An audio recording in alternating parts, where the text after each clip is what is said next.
You're listening to This Could Be It, the podcast which gives you conversation, research, and big ideas for living a life that truly matters.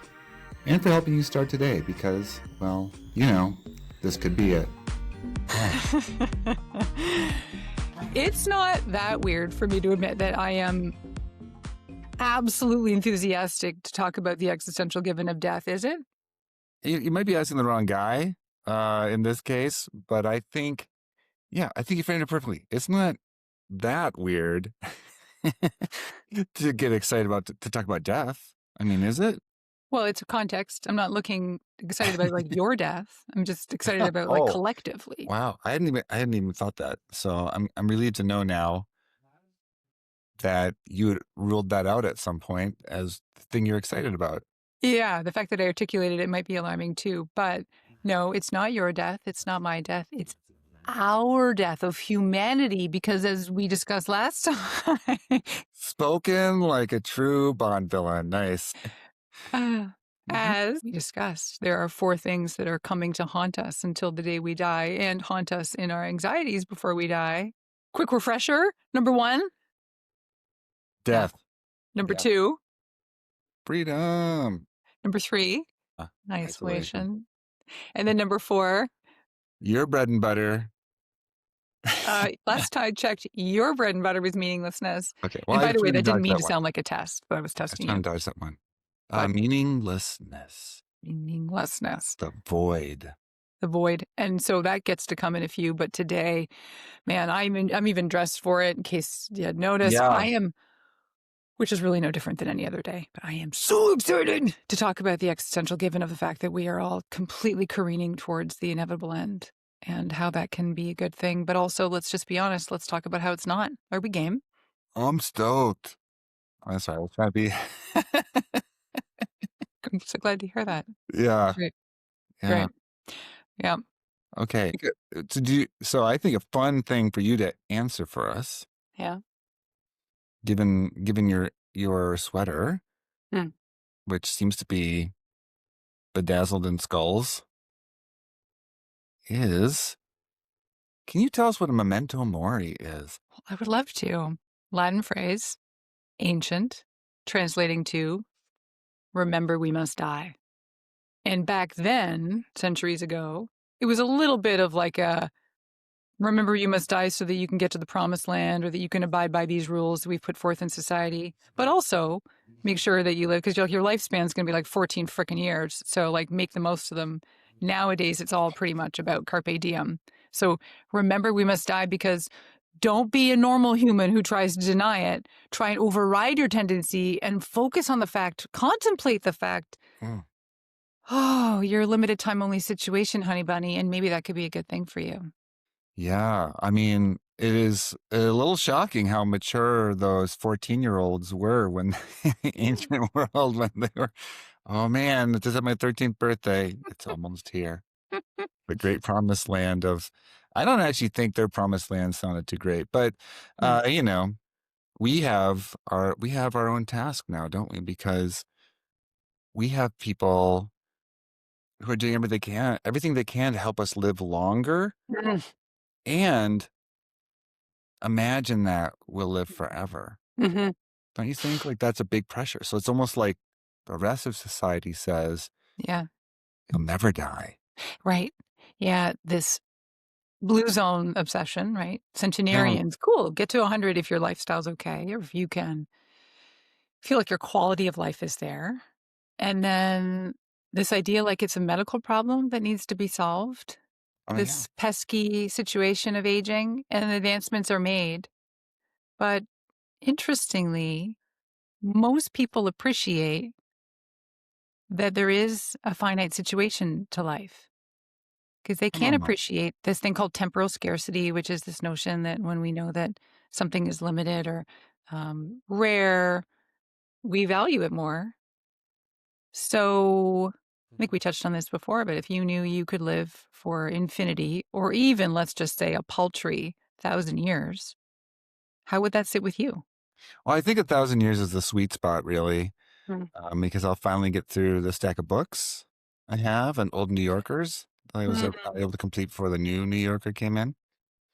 Um, I would convince myself that now I have time to actually commit to trying to understand what the fuss is about Mad Men. I mean, Mm. there's a lot of really important things I could get to. I don't know what I'll look like in another 900 and something Minus-ish years. Yeah, a lot of years. But I imagine I won't be getting around too good. So I'll probably save all the virtual reality stuff for later. for later, like in And do maybe 300 years. See how that I evolves? was thinking 800 years, but Yeah. because medicine, with all the doctors, if all the best doctors live to Mm. 1,000, they'll fix it eventually Mm. because they'll just keep working on the same projects. Well, but 1,000 years, I don't know, like that is close to something because so back in the day, you said we lived to age 14 and still managed to have like 15 kids. So Mhm. that is conviction. But also, we think we're living longer now, and it's still not enough. And Mhm. it maybe has never been enough, but that is another interesting question. Like, what would be enough? Like 1,000 years, probably too much. 1 billion years, Yeah. exhausting. Yeah. But are we setting ourselves up to actually have an idea of how long we ought to live? What a Or, fascinating question. yeah, or are we best off just saying, like, well, my time is going to come like a regular person, normal range, Mhm. very strange for people to live to like 110. Mhm. So I'm guessing it's going to be before that. Mhm. Knows how soon. Well, let's apply what we know to be true just based on centuries of history and psychology, that even if the number was wow, we stretched it to 170, good for us. Yeah. I still think our inclination is that we would take our time for granted and squander the shit out of it to some varying extent, right? So all Yeah. we're doing is we're just taking the problem and stretching it because Yeah. an end is an end. So you tell me it's longer. That means I'm going to, the human mind would say, I get to postpone my existence. These dreams I have for myself or these plans I can delay for later. Oh, you know what? Good news. If I'm going to hit 170, when I hit 130, then I'll go back for that degree, or then I will open up that Etsy shop, or then I'll do the thing, right? Yeah. Yeah. Yeah. So all we're doing is Parkinson's law, right? Like you'll expand the task for as long as the amount of time is that you have to do it. So you'll drag, if you know you have 3 weeks to do an assignment for work, you could have done it in 3 days, but no, you're going to drag it out for 3 weeks and have it haunt you. I think we would do that with life. You do that with our whole life. Right. Hmm. I wonder at what age people start getting engaged. If if if they knew they were going to live to 170, like what would you Engaged for guess? the first time. Maybe that's the. Like they would probably. I think people would start getting married sometime around 70. Have their first child at 78. We're recreating an entire society here. This is all Yeah. for the better. Okay. So aside from what that baby shower looks like. It's interesting though, right? Because we want to understand that death is a thing that happens, Mm-hmm. and it sure sounds like the people who are drinking the blood of 26-year-old athletic men in the Silicon Valley, which I assume everyone is doing there. Yeah. It sounds like they're pretty aware that death is going to happen, so Mm-hmm. they must be cool. Then they must have solved this Yalom death given, right? Yeah. Yeah. Well, you're flagging something crucial, right? Is that all these, I will call them desperate attempts, and I don't. Well, that sounds judgy, and it is a little bit, but I also respect science. So yeah, let's see what we can do. Somewhere in between, there's a truth. The desire to extend is such a classic textbook case of death denial, right? It's on one hand, it's noble, and it's let me just see if I can push this amazing life. And on the other hand, though, it actually reeks of I don't want to face the inevitable truth. So how can I buy into the belief of an infinite future? And let me even go farther. Some of these characters who are behind it, I don't want to get personal about it, but because I actually don't know them personally, but the desire is that I am so personally heroic that I am the one that can help make myself live longer. That all builds into this notion. It's all part of symbolic immortality, Uh-huh. these ways in which we get to feel a little bit better about our plight, which is pretty dire. It's leading to oblivion. And that, well, if I get to be the one, or if I get to at least buy into this promise to live forever, it's, I mean, really, we all know what's going on here, right? Like, this is like armchair psychology, even. We don't even need to crack open the textbook. Like, it's about trying to delay and avoid the inevitable, which is, oh, I don't want to face the truth.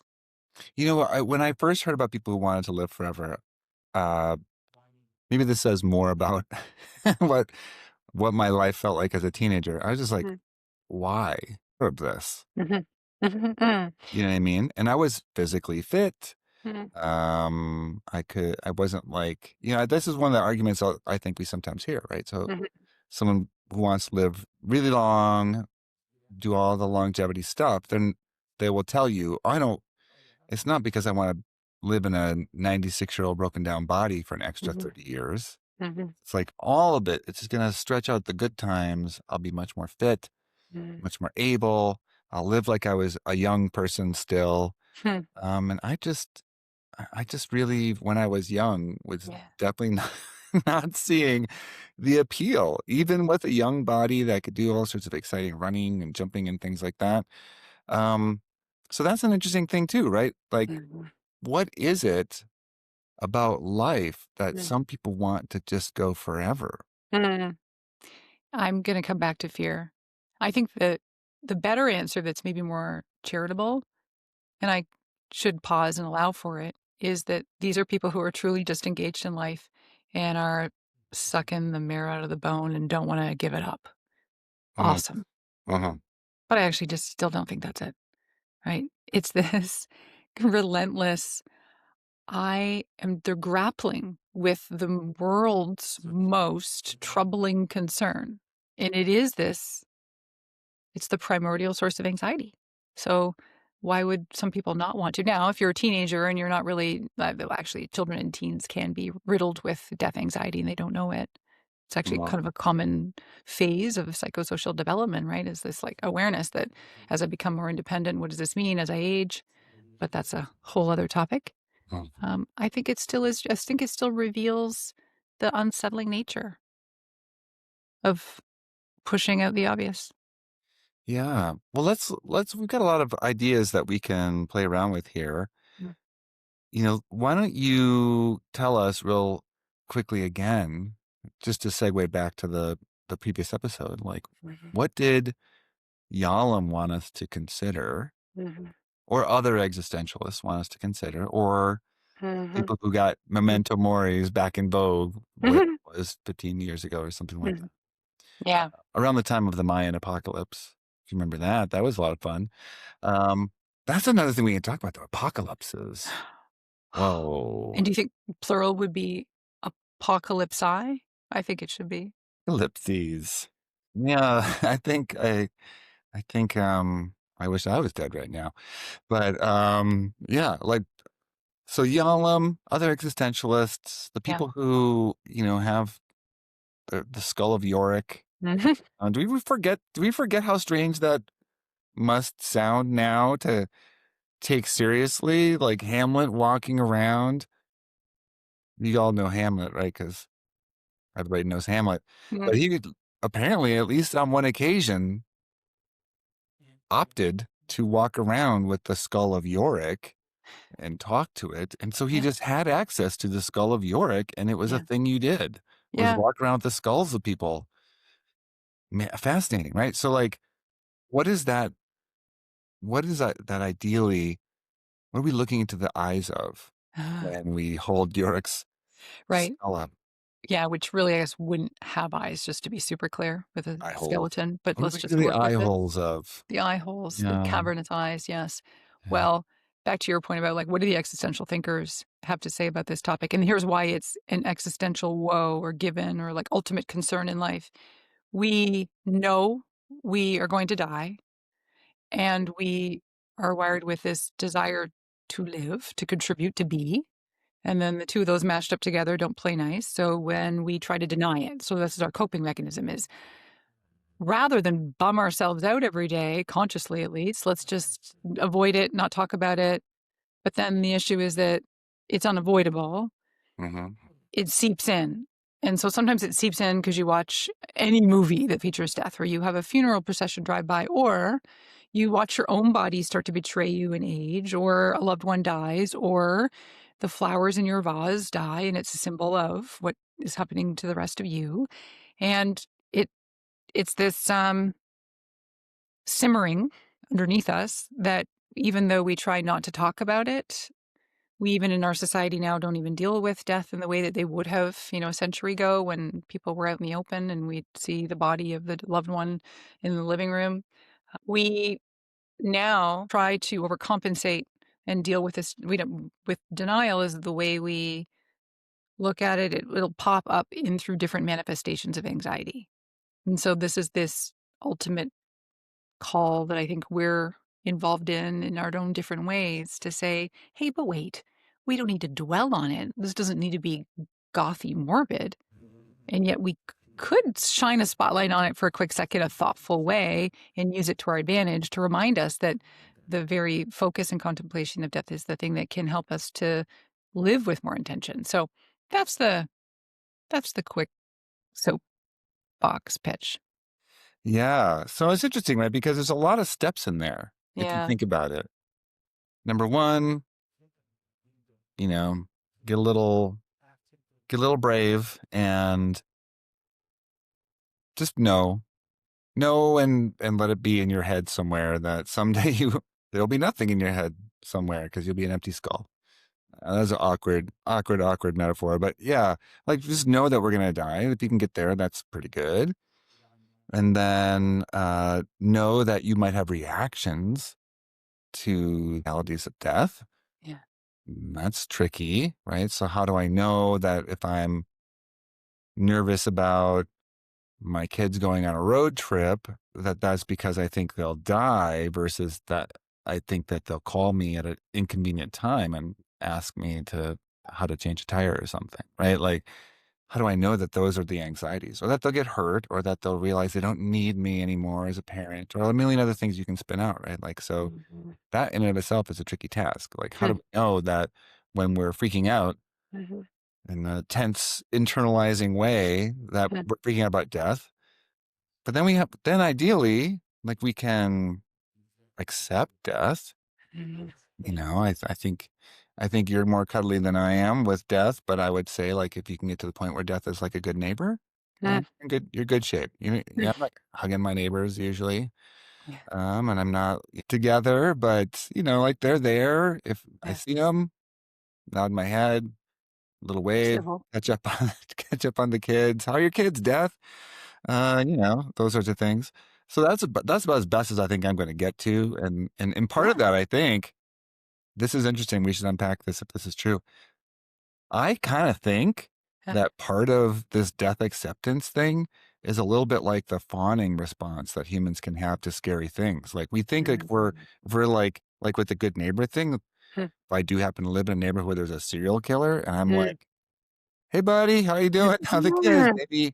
Maybe the serial killer skips my house, right? So maybe if we're like accepting of death, like is this me? I wonder, what do you think? Does it get turned around, right? And then the fourth stage, of course, is to use it to motivate living, right? So I think of all those, the most interesting thing is, can I ruin? I'm good at ruining otherwise beautiful thoughts. Can I ruin death acceptance by making it just kind of like a cheap, like quid pro quo? Right. If I'm nice to death, maybe death will be nice to me. Totally.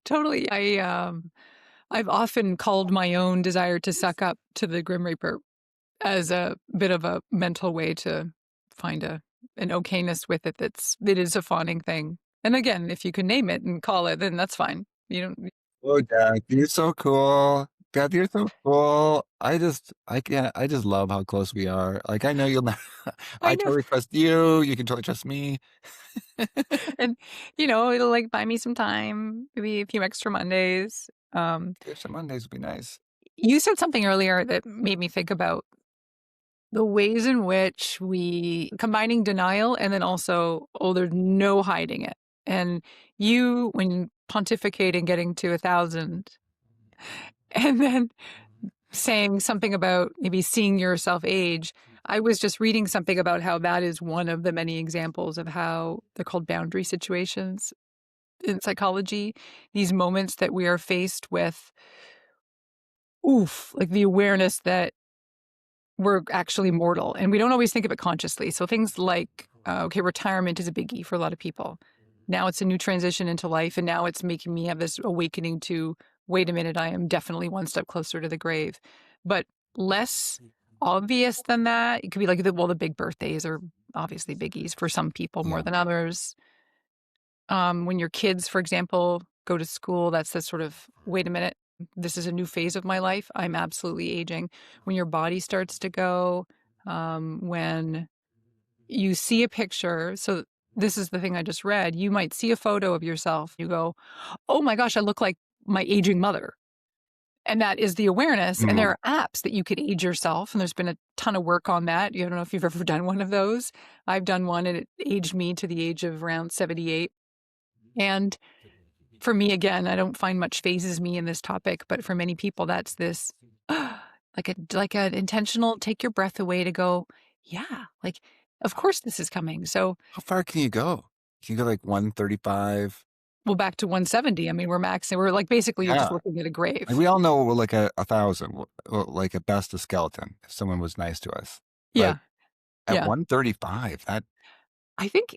like Well, this one was you around just look like a mummy. 75, and it was oddly accurate because I did look like my mother, even though she didn't make it to that age. But anyways, but just being aware that there are these moments that are going to startle us, and we just classify it as, oh, we're uncomfortable with aging, some more than others. But Mhm. again, existential psychologists would track it back to, well, there's either the recipe for the midlife crisis and or the core beneath your discomfort with the fact that, you now need to get arthritis cream and you're not very happy with yourself and it's manifesting now in panic attacks or you can't sleep at night or whatever. Yeah. Deep down, and maybe even not that deep, it is the resistance to this idea that our time is coming. Yeah. I mean, I sometimes wonder, like, I'm pretty clueless about dates and days of the week. Like, I can name them. It's not that kind of a cluelessness. They all end in what in like why in my language. That makes it easier. But knowing what day it is and knowing the date almost always is a problem for me. I hardly have any idea at all. So I'm constantly checking calendars and things like that. Okay. But when I do realize what the date is, I'm almost always appalled at how much later into the year, or it's not even the same year anymore. Suddenly I realize this. Sometimes this doesn't happen until February, but most of the time I Yeah. do realize sometime in January that's like actually a real new year. Yeah. And maybe that is that me trying to escape the sensation that time is passing? Because I do know that how late it is now in the year, like Yeah. in this particular year we're recording on December 11th. That is very close to the end of another year. It's very close to the end of the semester here. It's close to uh the end of I can't really trick myself about the projects I said I was going to finish by the end of the year for Yeah. much longer. I'm running out of room to like imagine I'm going to get some of this shit done. Yeah. So time is time as a passing Mm. offense Mm. is its own little box of things too, Mm. right? I think aging as a passing as a gradually tightening offense or loosening, I guess is more apt. Like that also does have its own problematic. I mean, it's got its own bad specter about it, right? Like the Mhm. things we don't like about aging are we no longer can do stuff. We no longer look a certain way, or people start to treat us differently, or Yep. no one wants to talk about how on earth the TV show Fantasy Island ever got made. Like no one wants to talk about things anymore, right? Because no one's heard of it. So it is like aging is loss, but not Yeah. all loss, and loss oftentimes sucks, but not all Mhm. loss is a reminder of death, right? So, but it can Yeah. be. So I like this Well, idea that we can catalog a lot of these different things, and they can be about death, yeah. or they might not be Yeah. What was it you said a second ago? Not all loss is a reminder of death? about death. Yeah. Hmm. You Like, don't what's an like that. example? You actually don't. You think that that's the opposite. I I can think sense. it might be, but maybe I don't know. What do you think? Okay. So the loss, I can no longer dunk a basketball. Actually, that happened a while ago. It Mm, happened sometime in my late 40s. mhm, I tell myself it happened in my late 40s because I was getting other injuries, so I couldn't be mm, playing as much. And so then, for someone who's as I'm a slow twitch muscle guy. I was a mhm, distant runner, distant swimmer. So to be explosive is just not in my it's not in my skill set. So there's just a lot of things have to go right for me to be able to dunk. I am taller than most people, but I'm 6'6". That's the size of a guard in the NBA. So I'm not like standing there putting the ball in the basket. So things have to go right. I have to kind of go a little fast, and I have to get the spacing, the timing, all those sorts of things right. And I didn't always have to do that, but the older I got, the more I had to. Right. Which in and of itself is a loss. It's a loss of confidence. It's a yeah. loss of off the cuffness, spontaneity. Aging is like that too, Uh-huh. right? But yeah, I can't do that in basketball anymore. And Hmm, that's a dumb thing. It makes me feel bad. It's a bit of a marker of something that's no longer in my life. hmm, And you can make it about death, but it's also about having fewer opportunities and having to hmm, approach it in a different way, in a more pain in the ass way, right? Like I hmm, go back to playing basketball all the time. hmm, I have to hmm. approach that with a lot more pains in the asses in my mind. I can't run nonstop. I can't pretend I'm a guard. I can't try to Mhm, dunk. I mhm, can't try to reach out for all those passes because I'm a little bit mhm. slower. So now they pop my fingers instead of like a clean steal or something, right? So No. that means that means having to be careful about Uh, different things as well. yep. And maybe some of that is about death. Like if you're Mhm, careless enough, mhm, you you eat the wrong thing and you keel over. But it's sort of it's sort of like a lot of things are just mhm, more work. mhm. They're more work and less spontaneous and less things that are more work and less spontaneous. I think oftentimes get put in the less fun category. Tends to get relegated there. You're right. And I Um, would believe there's a grieving, whether it's a wearing black and in mourning approach or just it's like a lamenting, it sounds like, oh, this um, version of me is no longer, and it is related to the fact, you're not a fast twitch guy, but you did do it at some point. So it's that I used to be able to, and now I can't. Hint, hint. It's all code for I'm one step closer to the end.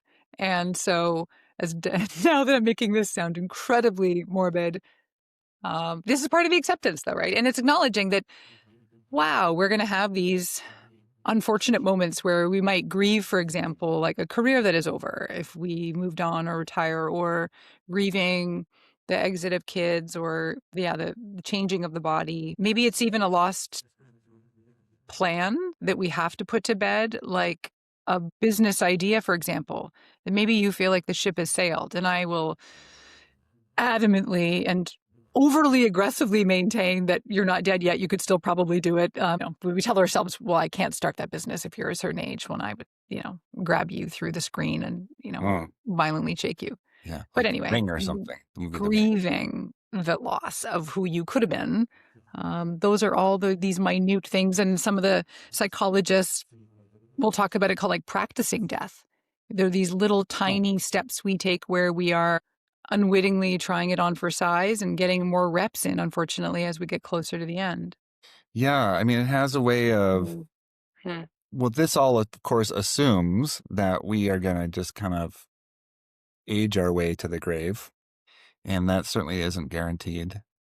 So there's there's the inevitability of death, but there's also the Mhm. unpredictability of death. And that all spells to lack of control. Yeah. If we can't predict it and we can't forestall it or Yeah. opt out, we're helpless. Unless we Yeah. have a whole bunch of like people's blood to drink or whatever these Silicon Valley billionaires do with their time. I'm not really Yeah. sure. Yeah. And it has to also involve placenta, I'm sure. Oh yeah. And Yeah. colostrum. People are talking about colostrum now. I don't know. I That's don't a know new who one. is, but I heard it twice. And that makes me Okay. think it's a real thing because I never I don't really consume that much media. So if I hear something twice, then everyone's talking about it. It's for sure a thing, and you're already behind. Yeah. Oh And no. get on it. I mean, order it today. And Yeah, I think thanks for bringing that up, because these are the little things about the branches of anxiety that we could have about death. Because for some people, it is about the act of dying. Some people are afraid that that is going to be like the process there, or even the pain associated with dying. That's one thing. For many people, it's that I'm going to leave people behind, people I love, and their world will go topsy-turvy, and how will they ever continue without me? Yeah. Yeah. And then there's the brand about I won't have had a chance to fulfill the things I wanted to do with this time Yeah. that I always wanted to, and that's my kind of heartbeat goes fast about, living a life that is ideally void of regrets of the coulda, shoulda, woulda type. And then there's the other one, which I think we touched on last time, which is that fear of that annihilation, that of ceasing to be, which being gives a lot of meaning for our existence, even if we haven't figured it out or we haven't got it right yet or whatever. Yeah. But that idea that I will no longer exist, and that can create its own brand of nighttime fear and daytime fear. I think there's another one in there that I'm missing, but that's enough for now to chew on, right? Yeah. And I think it leads nicely to the sort of research and most glamour side of death in psychology, which is terror management theory, Oof. right? Because there's all sorts of things to be worried about death, but mainly we know we exist. And accidentally, so at some point, we find out that we're animals. Probably it's the book Everybody Poops that does that for most people. Like, oh, I'm like an animal. And I think animals die just like Buttons or Mr. Bowser, or whatever your pet's names were in your made up children's life. And then they go to the grocery store and they see other animals hacked to bits and like laying there in fluorescent lighting. And they're like, that's probably, I'm like that too because I poop. Maybe I'm overstressing the existential damage that that book does to people, but like at some point we realize we're in this model, we're animals, or all animals dust, right? So this is some part of this, they say, leads to a bunch of things that we try to do to bargain with mortality, right? So once mortality, like the phrase mortality salient, as we both know, just means like our death becomes aware, like these boundary conditions that you were talking about, right? Like our experiences, boundary experiences. I suddenly realized I cannot dunk a basketball anymore. Oh, there's hairs in the drain that probably came from my ever balding head, or whatever it might be. Or I don't understand what these wrinkles are doing, where'd they come from, I need to rub colostrum on. I guess I don't understand the colostrum thing as well as I thought. But Next episode.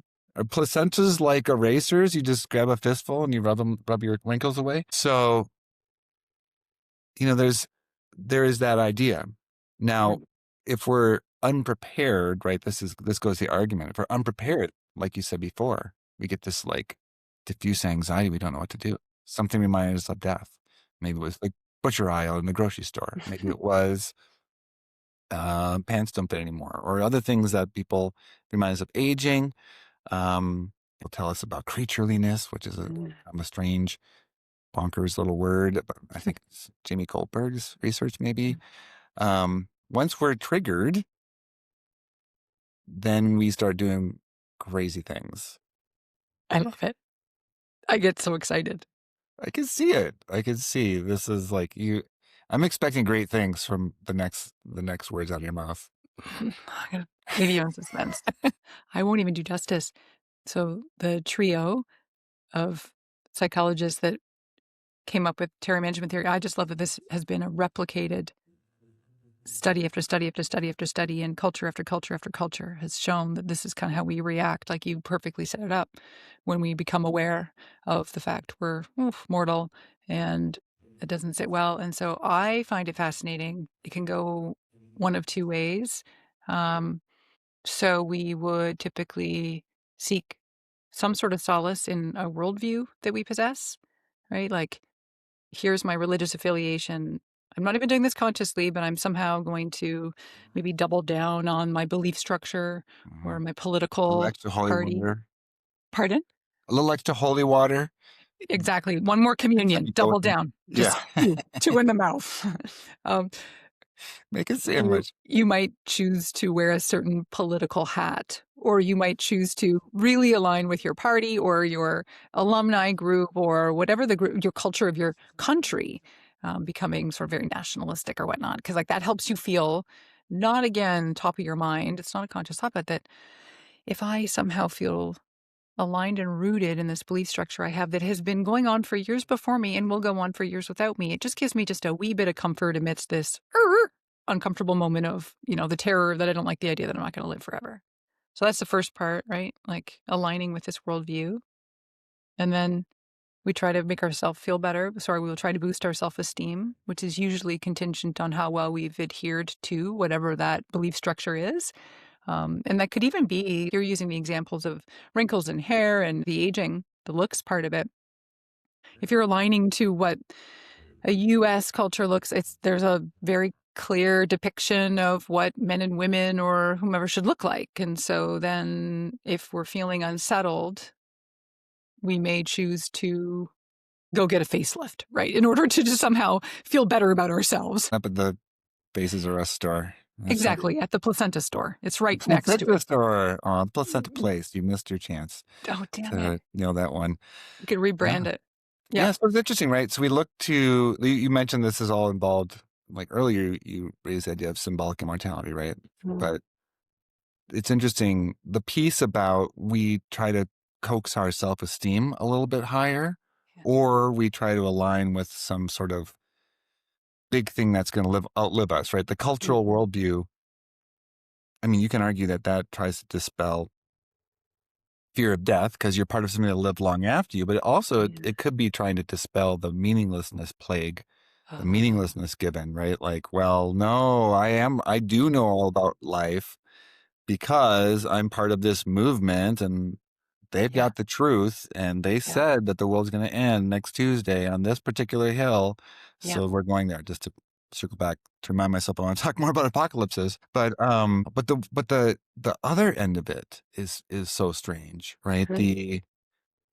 It's almost counterintuitive. To boost your self-esteem is to make you seem more special, right? Like maybe there's a special version of life for you. Yes. They wouldn't take me because I'm so important.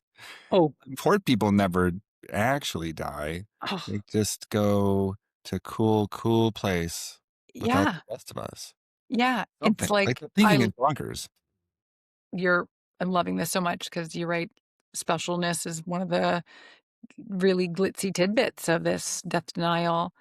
And I feel it in myself at times. I remember when I turned 40, I needed readers. I was baffled. Like the other people have to wear readers, like not me. Like, and by the way, I like consciously do not think I'm special, but deep down, apparently I do, because somehow I thought that my eyes were going to be superior to everyone else's eyes and I was not going to need them. And or the idea even that bad things happen to other people and we're just flummoxed when it's us. And so nobody here would consciously say, well, I know I'm going to evade death. But deep down, somehow, there's this like disappointment that we think we're somehow either personally above it. Yeah. It just makes me think of, is the Game of Thrones TV show? Yeah. Have you heard of it? There's a dragon or two and some people with axes, I think, and swords. And but the series is a little bit brutal at times to watch because, at least initially, not to give anything away, but a lot of the characters just die. And it's like imagine being one of those characters and you're like, I am the main character of this whole series. I'm super important. I'm sure they'll keep me around. Oh, I'm dead now. Poof. I'm not in the next script. Yeah. Yeah. I guess I have to find a new project now. But like this idea that somehow we do believe that they'll keep the most important characters around to the end of the story. Certainly they're not going to off blah, blah, blah person. Totally. And when it happens, when, in Spider-Man versus the Avengers part 16, when Spider-Man dies at 44 minutes in, it's shocking. No one knows what the rest of the 19 hours of that one single interminable movie is going to be about. Like, we do anticipate there's certain rules Yeah. for. Well, I'm going to say that there is a relationship. It's a sidebar that I just think is exciting.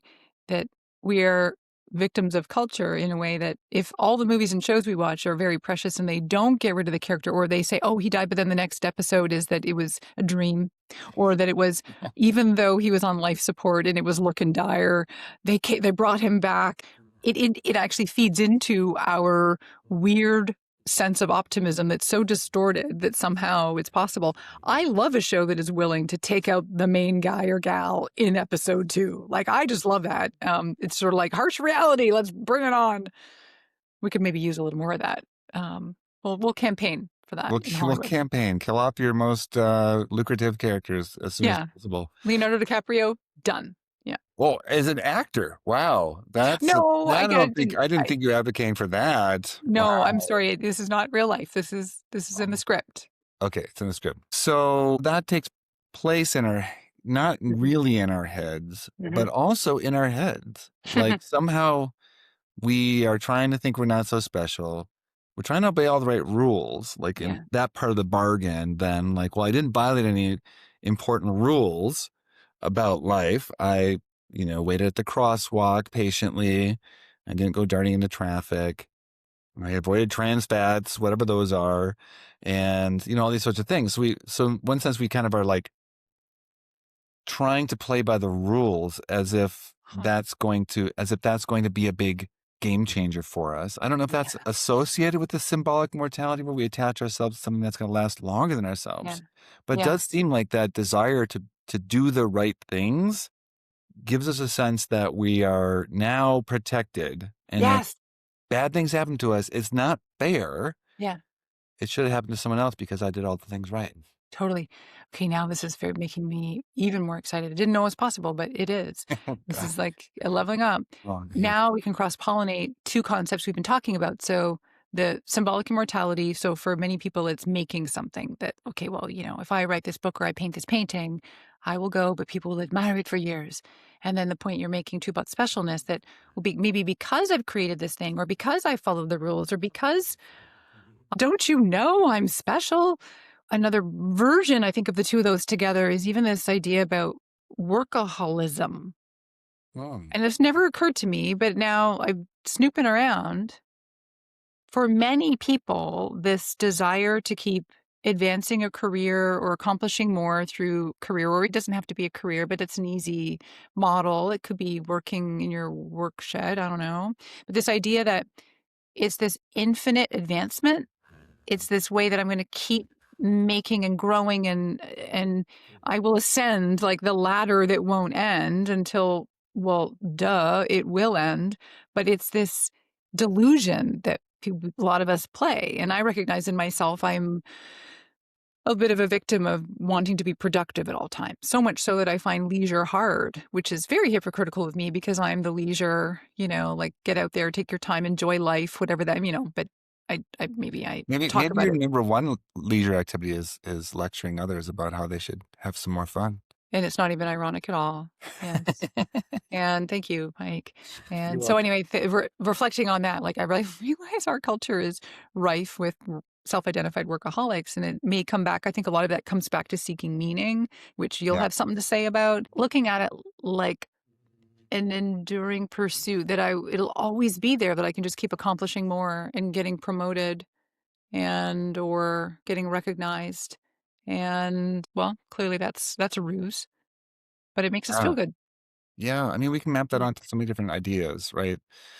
Freedom, for example. If I keep trucking along at the same thing, I don't have to choose what comes after that.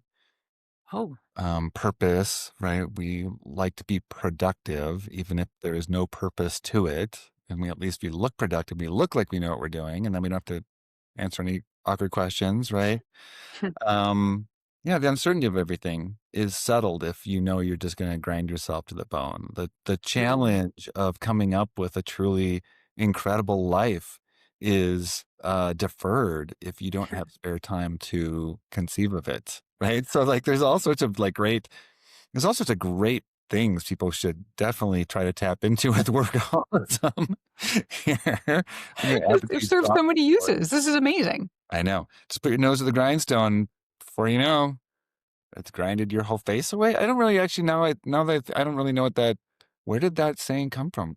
That's future episode will solve that. But one of the things I think is so interesting, and I'm gonna throw a little curveball at you, and ideally, you're not going to ask for any particular references because I cannot think of them right now.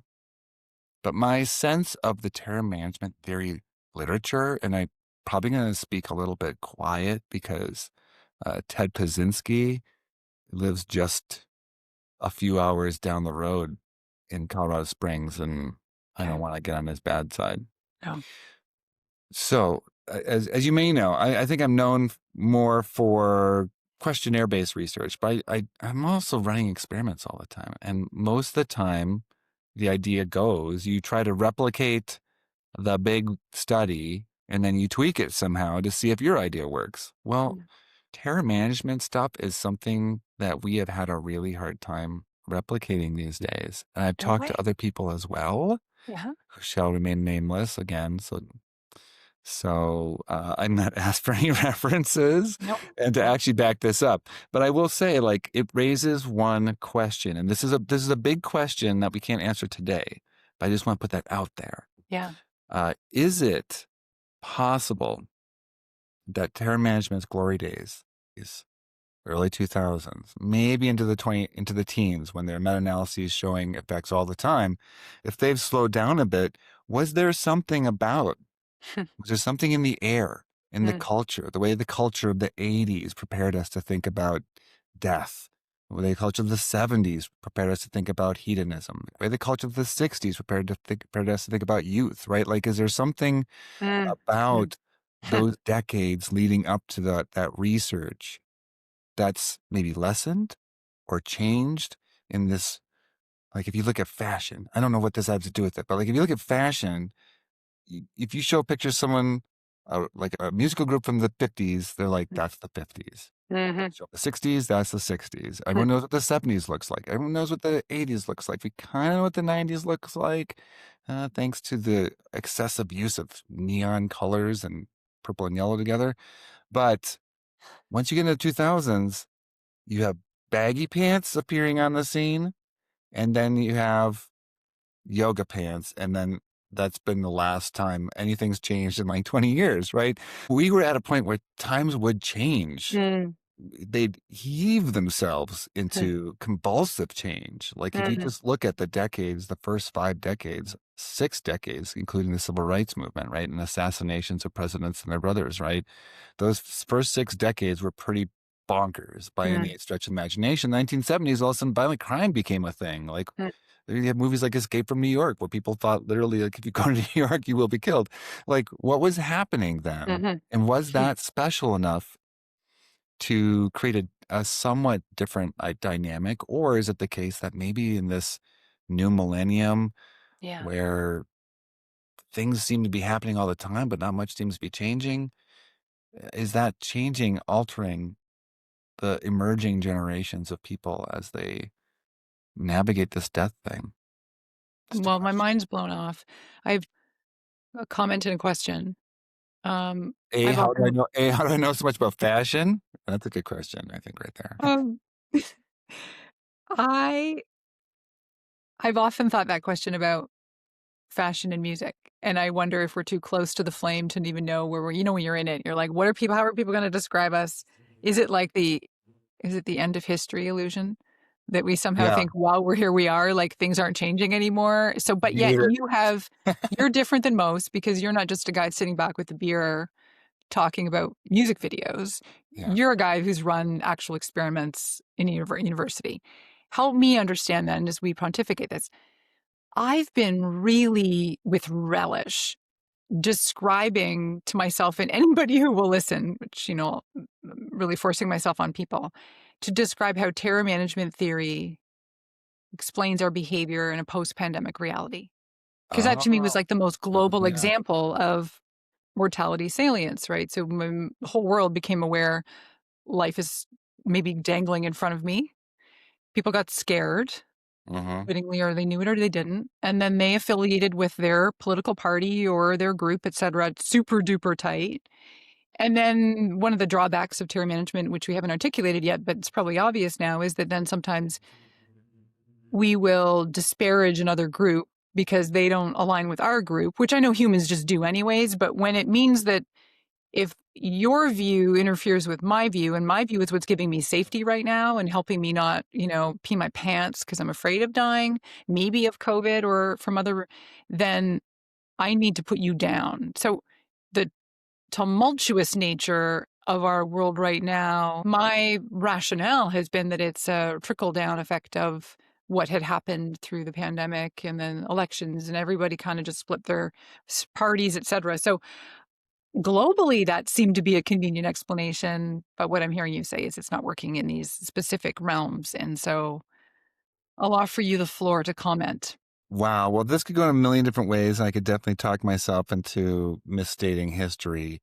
But my sense is that a lot of these trends around the world of extreme in-group, out-group antagonism, I think a lot of these things stem towards earlier, and a lot of the data that we have come from the US, right? So when people think about this, they think about 9/11, maybe more than the pandemic as being, if there was a death relevant experience that kick-started something, it was probably that. Or the pandemic. The pandemic might have reached other places that didn't care about 9/11, right? It was a notable event statistically outside of the US. And if you were one of the countries we just erratically attacked right afterwards, you cared. But, it was seismic in this country, and I think probably a couple other countries as well, would you'd expect to know a lot of people. So people point to that as like, whoa, they're literally death from above as a scary concept. And maybe that's why we got all these polarizations to occur. And so there's a study back in that time, around that time, showing that they had, this is during the Bush-Gore U.S. election, or no, it's the next one, Bush, was it Dukakis? I don't remember who 2004 was. So yeah, I don't even know that, but listen to me talk about history. But yeah, so they did a study, and they sort of, used 9/11 as a mortality salience cue, and found that when people were exposed to concepts around 9/11 or about death, they had more support for a strong, charismatic leader than one that seems more knowledgeable and would process longer before answering, right? So, we saw actually the 21st century, one of the rises of, right? When you say like the 21st century was the rise of AI, it was the rise of the internet, it was blah, blah, blah. It was also the rise of the authoritarian strongman, right? In so many different places, Hungary, Russia, Turkey, conceivably, however you feel about it, pretty close to home, right? So, but this interest in someone who is correct, the ultimate authority, to me, the parsimonious answer for a lot of this sort of stuff, including the pandemic, is always meaning, right? Like, it's a loss of meaning we see people fighting about. And yeah, death threatens the meaning of everything, because if it comes to an end, then whatever meaning it had doesn't exist anymore. But I think we see a lot of prickliness. And I can't remember who made this argument. But someone kind of made an argument like, parsimoniously using death only as a trigger for these sorts of things doesn't explain everything. You probably need to add like a destruction of meaning element, right? So that's interesting. It doesn't explain some of the effects of creatureliness, right? Like being reminded of sex or poop, or I can't remember some of the other ones. I think there's a lot of sex, right? And eating were the big two. Yeah, and like female body functions. Mm-hmm. And A lot of studies on that. and Yeah. disorders, and yeah, I'm almost positive that's Jamie Goldberg, but that doesn't seem to jump it to meaning the same way. Like, why would being aware that sex exists as an activity people choose to do somewhere in the world, or that people eat food, why would that remind you of meaning? Yeah. As a reminder that we're animals that were going to die someday makes more sense, right? Right. But I do think that some of what we've been seeing since the pandemic could be understood from a meaning perspective. It's Yeah. persuasive to me as the person making the argument a little bit, but I'm all biased. Do yeah. you have a theory why some of the terror management theory stuff maybe has evolved? Yeah, I'm trying to think of what I heard about. So I'm a Gen X type of guy. Um, Rock although on. Me I too. did ask the AI LLM chatbots that I interact with the most, what generation they thought I was from, and they constantly think I'm a millennial. I do not Well, exact. they're wired to flatter you. Unless you don't So find that's that why they call flattering, me but a boomer. They they're don't trying age to tell me. you you're so young and I'm youthful. so You've got a youthful young. The way that glow. your hands move across the keyboard is like the flight of a young bird. But but I am Gen X, right? And so like in those eras, when you heard about death, it was because nuclear war was going to get you. We were still doing some bomb drills back in those days, which everyone knew was stupid. Um, Possibly World War III would just break out. Something would happen, like war games would happen, and like some computer system would start launching missiles around the world, and we'd all be dead. But most of the time, it was like milk cartons with pictures of kids who'd gone missing, Mhm. and eventually reminders of how bad car crashes can look. So don't drink alcohol. Mhm. Right. So those are the reminders of death for the most part. I mean, you go to your funerals, you see all your family, you do your various customs from your culture. That was it for death. Like occasionally our farmers would like it blown up or suffocated or mangled or something like that. Mhm. So dead animals all the time. You ate them. Some people hunted them, all that sort of stuff. So like Mhm. it was weird that death would be such a big deal, but you're also surrounded by traumatized people. People were traumatized by the business of death. Like Mhm. people, war veterans. We were chock full of wars from one to 1973 or something like that. There was almost no time when people weren't being set up from my country to go kill or be killed, right? So it could be that there was a special need to sort of be realistic about death, but like kind of really let's not bring it up. That's Mhm. one hypothesis. Hypothesis number two, school shootings, internet news. We get reminders of death every day, Mhm. right? Like the biggest experience I had when my youngest graduated from high school was relief. Like they made it. Mhm. They made it out of school alive in my country, which is a big deal now, right? So like I feel like kids who've grown up being told to hide under your desk because your classmates might come and kill you. I feel like have a different relationship with death than like, I don't know. I hope some Soviet somewhere doesn't hit the wrong button and blow the whole world to shit. So I kind of wonder if like Mhm. that personalization of death risk, Mhm. even though it's statistically not high, Mhm. it is so narratively near, right? Mhm. Like kids like me Mhm. are getting shot to death in this country. Mhm.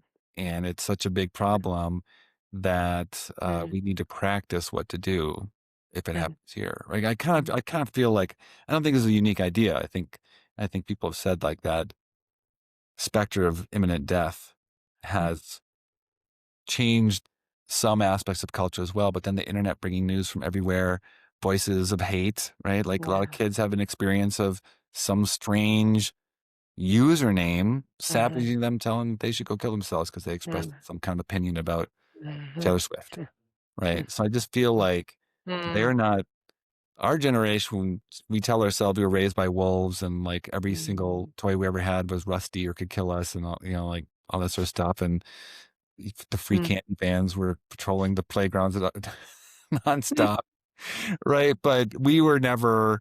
I don't think anyone ever thought that anyone they knew would die, and it was just like Mhm. it's still pretty surprising that a Mhm. person under the age of 30 could die. Mhm. Mhm. I think to the kids I knew. Mhm. Now that's Yeah. totally different. I don't So know. now we're living the land of ontological confrontation. Like it's out there. Like people are super duper aware. I think, yeah, it's a whole new world then. And I I just can get a see, break from thinking about death rather than I'm in right. denial that it exists. I don't have Well, to and think then about funny that. enough, I was going to say, okay, how do you do that? You meditate, but then, I mean, you've been doing Bhutan. There's the death meditation, which is meant to be like a memento mori idea where you meditate on death 5 times a day in order to really accept it. Um, Yeah. well, we'll be leaning on you for cutting edge news about how any kind of terror management theory research evolves and helps us understand more about our society and how we're grappling with it or not. I mean, the anxiety will be there. It's just, I guess, how the mechanisms unfold about how we deal with it or what triggers it or prompts it. And that Yeah. is I mean, it interesting. still ends up being a big problem. And I think it'd be really fascinating for us to unpack some of the ways people try to cope with the realities of death, right? Because we are speaking from even in this country in the US where there's more guns than people, Mm-hmm. it's a safe country. Mm-hmm. You know, this is not a war zone. This is a place where a flood is likely to kill 30,000 people. You know, so the realities of death also are pushed pretty far away Mm-hmm. from our lives. So thinking about our particular cultural milieu is interesting. Diving into how other cultures have treated death, like the Buddhist traditions, is very fascinating as well. Yeah. But Yeah. I'm curious if you have some great takeaways for people. Like we've been talking about death. First of all, if you made it this far, you are no longer subconsciously in denial of death. Yeah. You have definitely been exposed. And don't Mortality is take your sailing for you, my life. friend. Right. Yeah. I am aware that a lot of the conversation, as it should have, is based in the anxiety of it, the problems with it, how we grapple, and maybe there's a summary that could be uplifting in a way, as my desire to put a bow on something and have it be acceptance with a twist. Because I think if you look at the lessons too that the people who've had any kind of a brush with death have had, that this dawning, this awareness, whether for them they had maybe it was a cancer diagnosis and it's in remission, or they had a motorcycle accident or fell off a roof or whatever. There's this strong appreciation for life. Like my life is precious. I didn't see that or realize that before. So as much as here we're talking about how the fear of it all and how that's natural, and we don't want to talk about it, and we're trying to, defang death and make it like, hey, let's just talk about it, make it acceptable, marginally. At the very least, let's be willing to go there because what gifts could offer. So back to these people who've had these near-death experiences, or even just like a little dalliance with it. If they come through and they're super like new eyes, reprioritizing how they want to spend their time and dismissing the trivial matters and really just having that sense of preciousness that like, wow, I mean, what's in this mug tastes so amazing. And they wouldn't have noticed that before.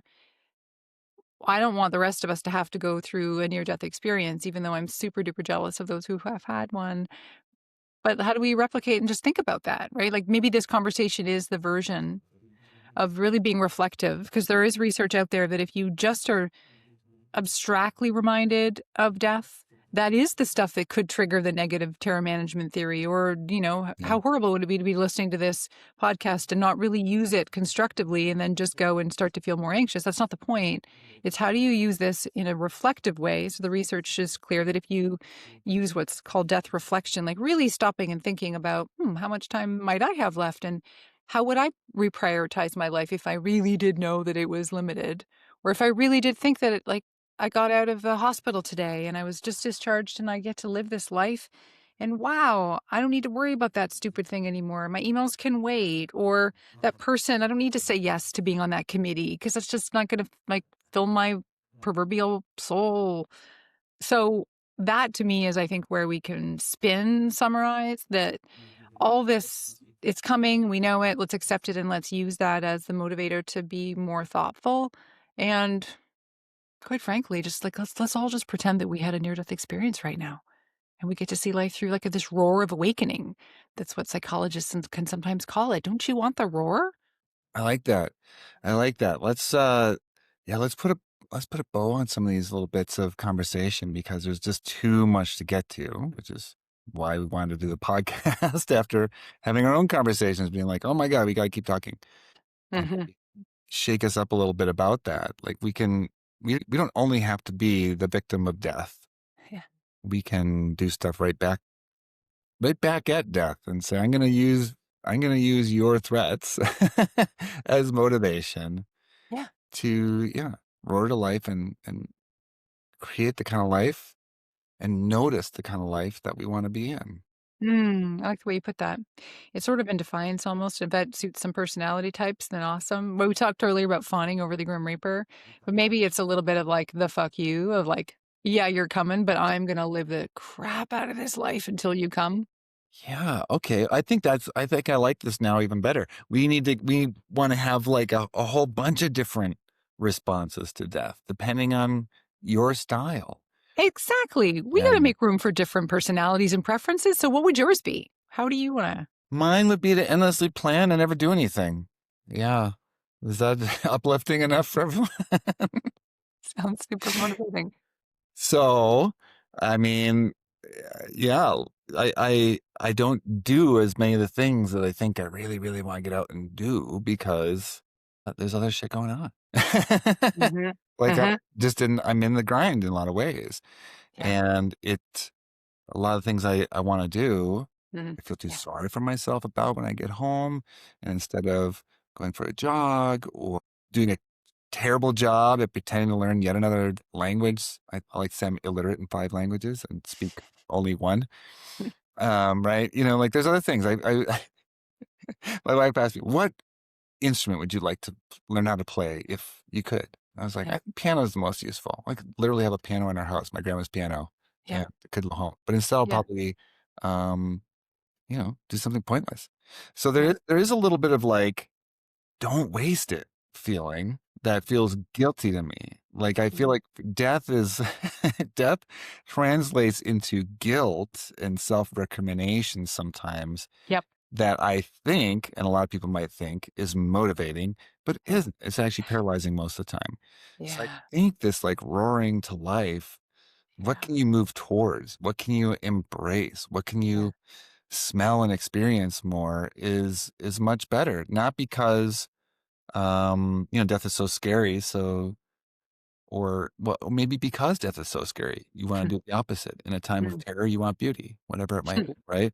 Mm. Or maybe because it's just you know what? It's just a reminder. It is literally just a reminder that we all die. It Yeah. doesn't have to be anything, death. Yeah. Doesn't have to be bad, doesn't have to be good, doesn't have to be fine, doesn't have to be unacceptable. Yep. Just like, oh, ping, my notifications went off. When the notification goes off my phone, I check my phone. When the death notification goes off, I live my life. Maybe that's Yeah. as simple as that. Oh, I love it so much. And I also love how you normalize that you struggle with life in the same ways that I do, in the same ways that every single one of us does, right? That we can have these good intentions. I think you tapped into it's like existential guilt, I think they call it, when you have this No. awareness that I am going to die and I want to do these cool things. And now I am leaving life on the table. And so that Yeah. there's a tension point there that I feel I'm called to help us, myself included, wake up and not get to the end with a feeling of like, man, like I wanted to do Oh, that Nile cruise. I guess it's not a cruise, is it? You don't really yes. take a cruise ship. Row. You row the whole way. You row, you trudge A Nile through row. A the Nile river, stroll. Oh, because that's another name for rowing. Okay, that's corny. the, Let's cut that. the pontoon boat. Um, the tension of the desire to do and have all the reasons why you don't and won't. But then also the realization of something you said, I think is just so freeing. You don't have to change our lives or become ultra plugged in or ultra afraid of anything. It's just a fact. So even if there is one thing I think that we can do and you have the ding go off and it's like this conversation, right? I'm limited. What would just be one thing I can do in the next day that just makes me feel a little more alive? Because I feel Yeah. like I'm an all or nothing thinker and that's too stressful. It's like I'm either fully living or I'm fully not. Well, usually it's easier to not, right? It takes courage to live. It takes effort and energy to live. Yeah. Oh, Netflix is a lot easier. Oh yeah. So what would be one thing, right? It's one thing. Might be, I don't know, tonight, go skinny dipping. Maybe that's a little easier in Palm Springs than in Colorado, but um I like it. I'm all about that. That's very creaturely also. So like as in the process of running around naked and jumping in water, you'll be reminded that you're a creature and creatures And we're going die. to drown and die. Yeah. And you know what's interesting? We give creatures a bad rap, but they're definitely like doing their life thing without worrying about whether they're leaving too much life essence on the table. So maybe we should be more like the dumb animals who seem to have figured out how to avoid existential anxiety, existential guilt, and terror management. So Yeah. that's my thing. I do also want to throw in there. There's always one thing. My friend Tinit Rusonetzer, a great existential psychologist, I think she pulls this from Frankl, but talks about we are so shaken up by near death experiences, but we fail to realize so many of us are in near life experiences. Mm. So don't live like a near life experience. Live a experience. Wow, Mike. That's deep. I'm not, I've said that facetiously, but I actually do mean it. We can't take each other seriously when we get serious. That's what's I know, right? Yeah. Everything's a joke, but it's not. But it is. Yeah. But And it's both. yeah. And I love how you said, like, let's do one thing. To live more, to live better, to live for real. Doesn't have to be everything. It doesn't have to be that one, but like anything else. Like this can be our chance to just take a look and say, okay, there is one thing that is better than just zoning out when I get home on Netflix or some video game or whatever it is. There's Right. one thing I can do that's a part of what I think of as a really good life. Irv Yalom, our friend, Existential Given's creator, has a quote I love. I may botch it, but though the physicality of death destroys us, the idea of death saves us. And don't we need saving? Love it. Yeah. Well, this could be it. Cheers.